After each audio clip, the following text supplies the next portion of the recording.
Hey everybody, Barry here again. This is kind of a different one, and we're gonna get right to it.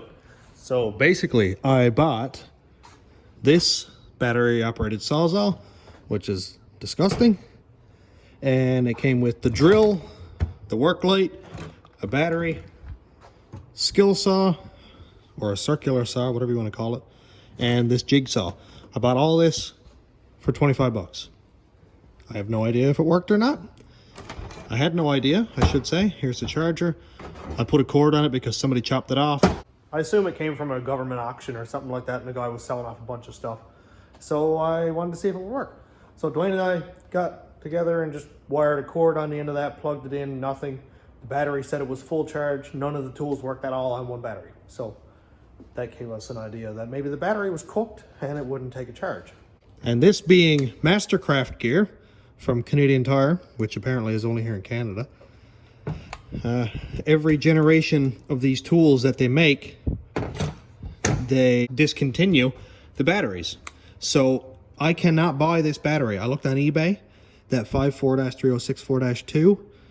There's one on eBay that's used for like 50 bucks. So I was like, I'm not doing that. That's a waste of time. So I have a motorcycle that has a battery in it. I have an extension cord, a couple alligator clips that Dwayne brought in for me, and this old battery case. And you can see that it's wet. That's because I sprayed some of this everything cleaner on it. And you can see some of the blue, but I think we're probably going to need something a little more aggressive, like maybe some brake cleaner. But I don't want to soak it and blow it up right away. So, man, look how dirty that is. That had to come from a government auction or something. But anyway, let's get at it. Okay. Battery, sawzall, Dwayne. Supposed to go me. Another tool. That's funny. Yeah. What a powerful tool. A powerful tool. Cordless. So here's the battery. So I just pulled one off the shelf. So this is going to supply our 12 volts to the tool, which this is 18 volts. So this is also a scientific test. All right. Well, I guess the first thing we need is this, isn't it, Dwayne? So we need to scrap that. You stand it. I'll be right here. Yeah. This is going to the final take too. Yeah. It must be an awkward trying to figure out how to do this. We got a screwdriver. This is really weird. I've never done it this way before.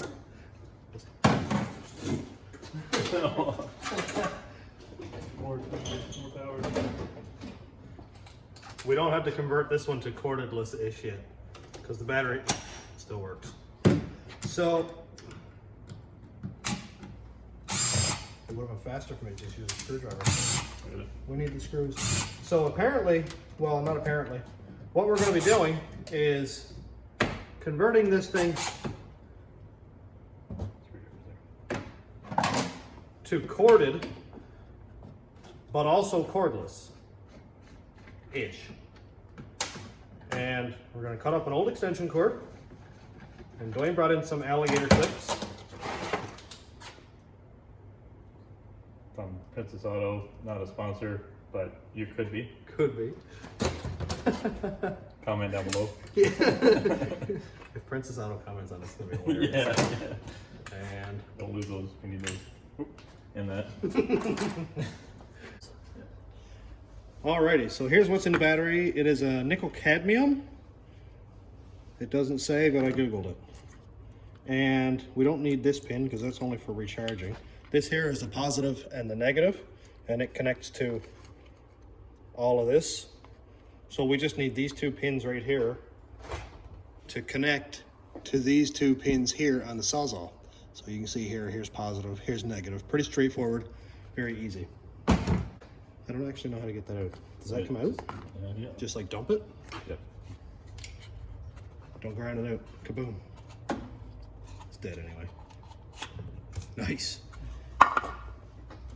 So what we need, I wonder if this whole piece would sit down here somewhere and be able to be glued on or something. Yeah.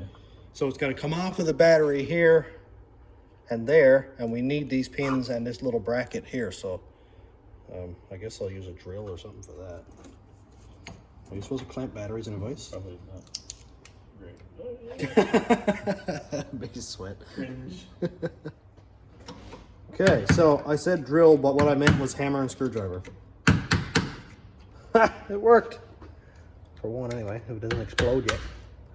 Okay, so we have the main piece that we need to convert it over. Oh no, I dropped one. I guess that can be used for anything else but a battery. A little bit of corrosion going on in here. That doesn't help anything. So, here we go. Now I can solder to this. I'll solder my wires for the extension cord onto that. And I can just cut this piece off. And I can just cut this piece off because we don't need that anymore. So what I'm going to be doing, this is the top part that actually snaps into the Sawzall, which is right here, and it just goes in through the bottom like this, clicks into place, and the contacts touch the contacts that you can see right here. And what I'll do to make this extremely simple is just lay this piece with my terminals right back into the bracket like it was, and I will glue it on after. And we can see that now the terminals are right there. Here is the Sawzall.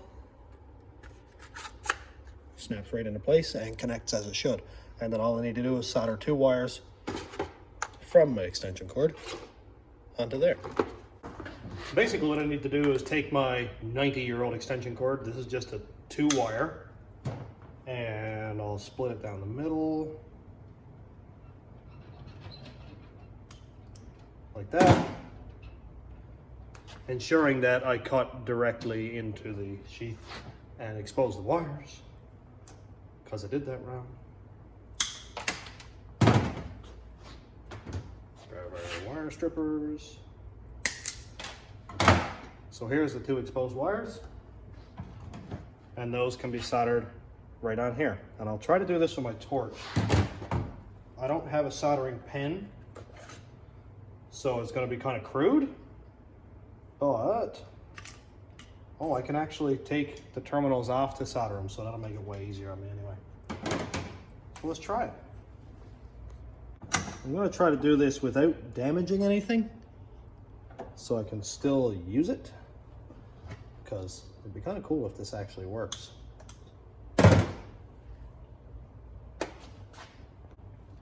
I don't have any flux or anything, but I do have electrical repair solder. It says rosin core, so I imagine this got something to do with flux. And I can't find the end of it. Here it is. Will it work? That is the question of the day. Will this solder? Dwayne has a soldering pen, and he's very good at this. He's not here right now because he's gone up front helping customers. Now, I suppose I could do it just like that, couldn't I?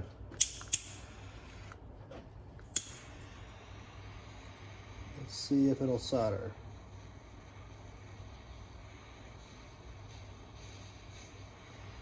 Not really. I probably didn't heat up the base metal enough yet, but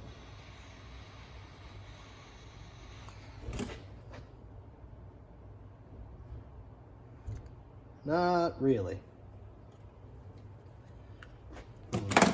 Probably not using the right stuff here for sure. That's better. If this doesn't work, then I actually have zero idea how to make it work. Besides drilling a hole in it and just fishing the wire through and looping it. Which could probably also work, actually.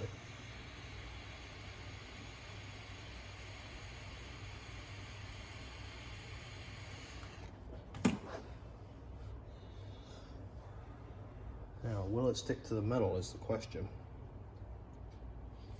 And will it survive abuse and vibration?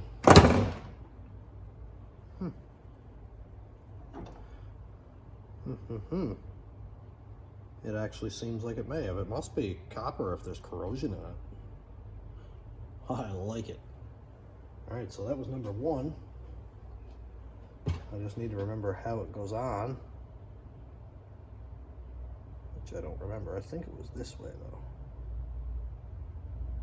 Yeah, I think it was that way. So the other one I'll solder in the opposite direction. So just to be sure it actually fits, I'm going to try it on this piece here. And yeah, it seems like it fits well. So that would be the negative that would slide in this way. Look at that. Clicks right in. Okay. Over here I have some Permatex 5-minute epoxy. I cannot remember the part number, but I think, oh, right here. 84101. This stuff is like plastic weld or epoxy or whatever you want to call it. And here's my screwdriver that I broke and is now used for, well, that. So, don't need a lot of this stuff.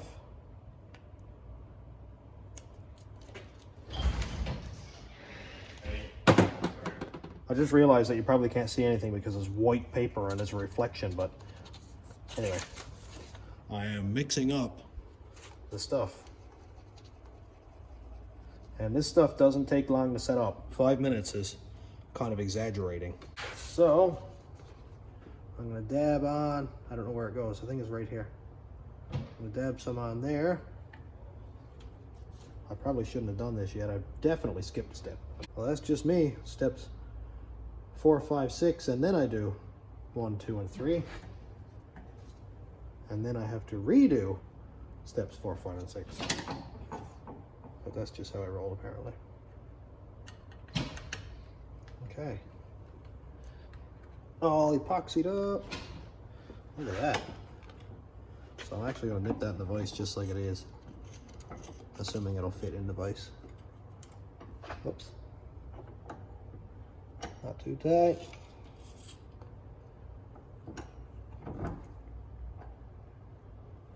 I'm going to leave this for a few minutes just to let that epoxy set up. You can see how well it fits right down there.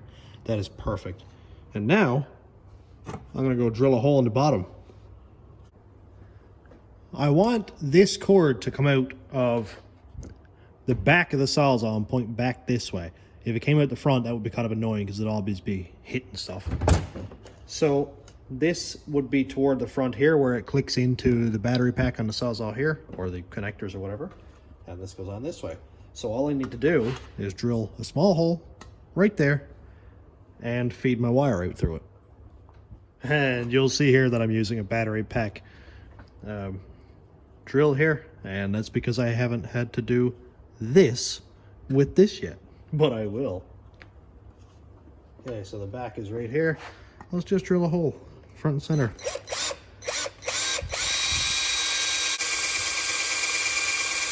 This bit sucks.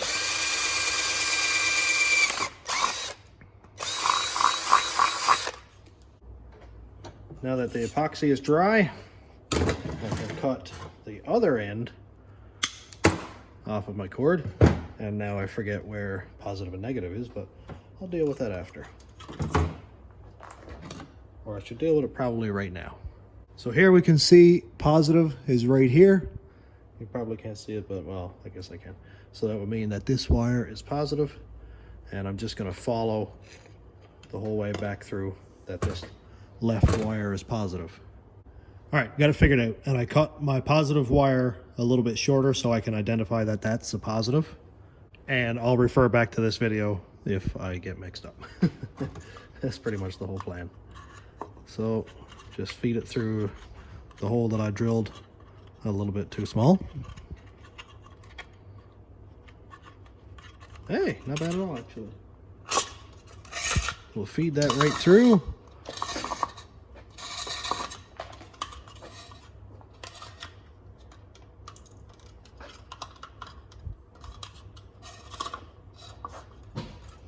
And just a test fit.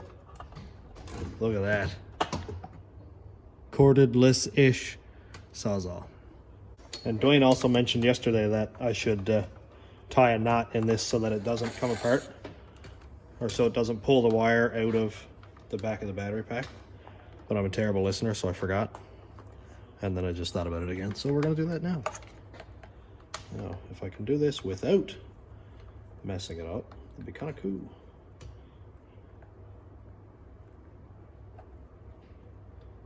without breaking my solder or anything. Oh no. Oh, it didn't break. Hello, Dwayne. Hello. Dwayne's back. Hello. Hello. Look at this. Oh man. It's going to work. It's turning out good. It's actually turned out kind of cool. It's like a lamp cord with a knot tied in it. Yeah. I said that I already fed this through once. Yeah. I was like, I don't listen very well. And I forgot. So I got a knot tied in it, and that's just going to be like that. Just notch it out. So I epoxied this onto the top piece. Yep. So that's not going anywhere. This is soldered on. Nice. I'll use a torch. Should have used a pen. I don't have a pen. Let it go. So after we get this done, we're going to test it by cutting the cats off Dwayne's truck.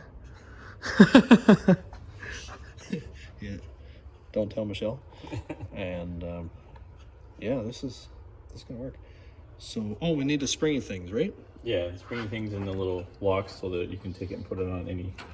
Yeah, that's going to be the coolest part. part. So here's that stuff. That's 2 springs.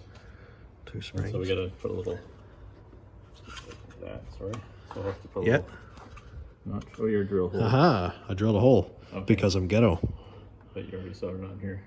Yeah, I cut the end off the extension cord. Oh, okay. Aha. There we go. I was thinking for once. Alligator clips on that. Yeah, so alligator clips are going to go on the end of this. I drilled a hole a little bit too small, but it does fit fine. Oh, that's right. And then I'll get some black silicone and Silicone this out of it. see how good Dwayne is at threading the needle. How are your eyes, Dwayne? I'm 100 years old. Haha, it worked. Just for scale, look how long this cord is. Like, I'll be able to leave the battery at home and just take the Sawzall with me. And I thought of an added bonus. You could hook this up to your truck while your truck is running, and then you have a Sawzall that runs on a battery for as long as you... With an alternator on it. Yeah, Running. for as long as you run your truck. I could straight pipe my truck while it's running. Yeah. And not have to worry about the Sawzall battery dying. Yeah, exactly. That's mint. Oh, we need the clippy things. Yeah. Well, clippy boys. So that... I did this backwards. I actually didn't put this together before, so I don't know how it goes. I don't do a lot of team projects, Dwayne. I enjoy this. Usually it's just me all by my lonesome making stuff worse. Oh, it goes one to the other, does it? Yeah, there. First side, right? So this was Dwayne's idea. I was like, oh no, I need to buy a battery now. And he's like, but wait, we have batteries. And most people don't know, but the whole voltage thing that they went through in the 80s and 90s, was it? Everybody kept Cane Tire come out with higher voltage, higher voltage, higher voltage. Voltage really didn't mean squat. It was a little bit to do with speed, but it's more about current. So a car battery is just a bigger storage all around, right? So you're gonna have more current and should have more torque. And this little AGM battery is going to pack a pretty good punch, I bet. Yeah. Because there's nothing worse than having a battery-powered tool that you use for 5 minutes and it goes, whoa, because the batteries are dead. Oh, it's probably not going to actually lock because... Yeah. So I can help you unlock that if you like. Oh, wow, that was easy. And the beauty thing about this is you'll be able to use it on any one of your tools.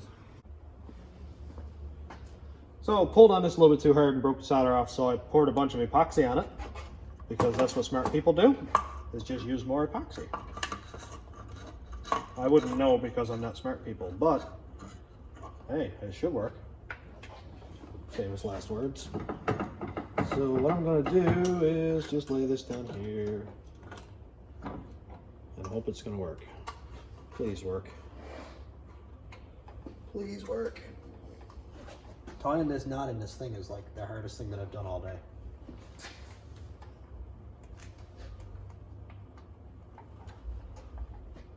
This is like zero fun. This is still connected. It is still connected. How cool is that? Okay. Okay. I think we're in good shape. So just screw this back on. Buttons, yep, buttons still work. Just gonna put as many screws back in as I can find.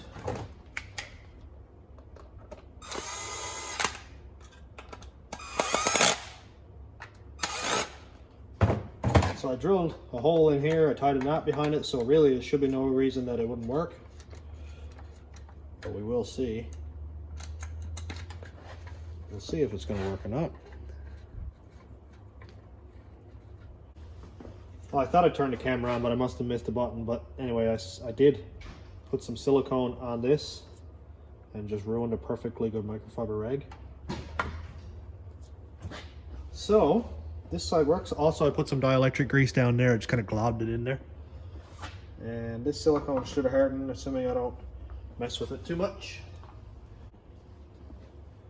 And if I remember correctly, I'm hoping that I do. The positive is here, so I'm going to do the negative first. I'll just put this down over.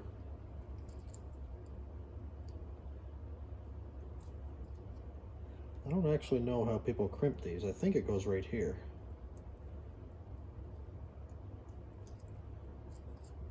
But the wire is kind of like too thick.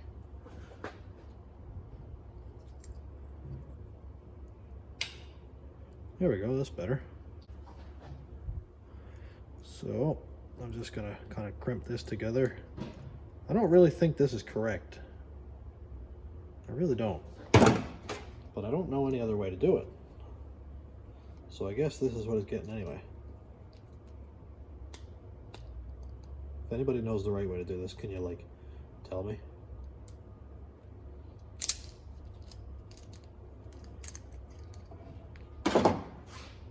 Oh yeah, seems like it's gonna work. It's tight. So now I'll just fold these ends over so that it doesn't come off.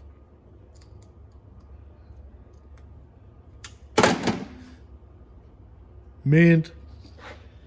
So, look, how factory is that? I'll just clip it on there. And here is the positive. I'll do the same thing. Dwayne brought me in these alligator clips that he just bought the other day, so that's pretty cool.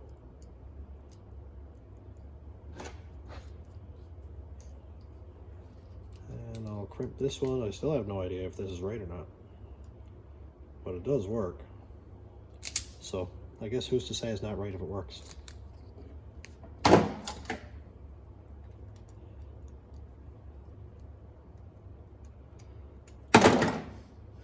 Toit.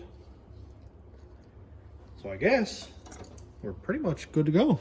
Well, Dwayne and I let this silicone dry. It is pretty dry actually. Yeah. That's good. So I shouldn't be able to pull that out. And water shouldn't get in there. You got a knot in there. I have a knot inside. That's correct. That is not silicone. Yeah. Dwayne was like, "Oh no, you put silicone on it." I guess the only thing left to do is try it. Do we have that wood blade here now? Oh, it's on it. Oh, good. Oh, yeah. Test fire number 1, Dwayne. All right. I'm scared. So everything's dry. Everything is dry. Oh, yeah. We gotta the solder and everything. Something. Connect it to the thing first. This is the only one that we know that actually works. Yeah. I still haven't paid for that yet. I should pay for that today. Okay. Ready? Okay. Is it one of those? You gotta go ka-chunk. Oh, yeah. All right, cock it. Yep, you're good. All right, now we have our test battery. I gotta remember to put that one back on the shelf. You hook it up backwards and it'll run backwards. Assuming I have it wired correctly. Oh, it's got safety. Yes! That is awesome. All right, let's find a pallet or something to cut up. Okay, Dwayne has the test pallet. This is gonna tell us if 18 volts is garbage or if it's actually required. Because this is 12 volts. Eat away, Dwayne.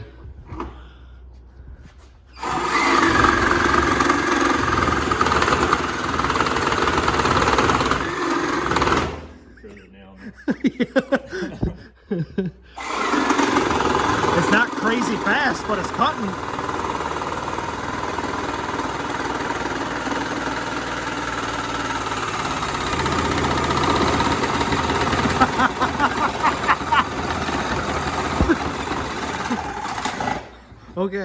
Okay, a pallet laid up against the bench might not have been the best idea. It's a bit bouncy. Look at that, man. That's mint. It's not bad. That's lots of torque. It's slow, but it's you can't stop it. But like it seems like when the pallet starts to bounce, the blade and the pallet move together. Yeah, that's a user error more than human interference. This is perfect, No. and it's a birch pallet. Like you wouldn't be able to mess up with an axe. No. That is perfect. I wonder if the rest of the tools work. Let's, All right, Dwayne, you are the first operator of. You ready? I might have put too much silicone on those connectors. okay. Dude, it's definitely tight, isn't it? So yeah, well. Let's start with the least dangerous stuff and then work our way out to that skill saw. That what's all over the bottom? It must be just water, is it? Correct. Oh well, it's drill works also. That's mint, and that's a half-inch chuck drill. That torque. Well, it looks like it, dude. That's a half-inch chuck drill. I don't even have one of those. That's beautiful. Okay, well, I've got to figure that out because I don't think you're supposed to whack it in order to get it to come off. Okay, I guess we're skipping all the non-dangerous stuff and we're going right to skill saw. I forgive you. Okay. Actually, all right, let's do it. Cut towards yourself. Yeah. I will. Toward your buddy. Yeah.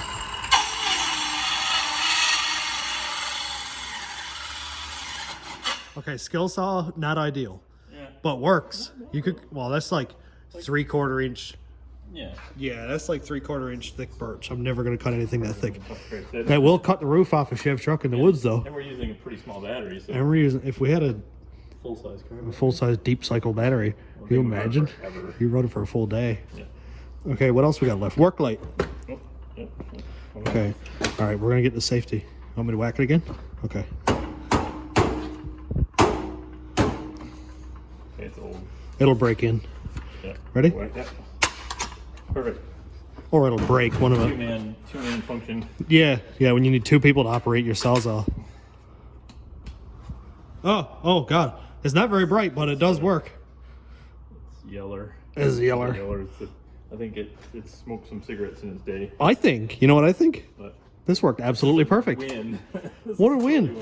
My $25 kit and everything except for, well, the battery, but it works, man. But now the battery is infinite battery. What is that, 10 feet long? Yeah. For sure. You got lots of cord. So it's cordless-ish. Cordless-ish. That's the title for this video. Yeah. Yep. There you go. I think this is an absolute win. So I've got them all laid out here for a look, and the coolest part about all of this is we can disconnect it from the sawzall, hook it onto the jigsaw, disconnect it from that, use every tool here multiple times. You're not going to kill that small battery.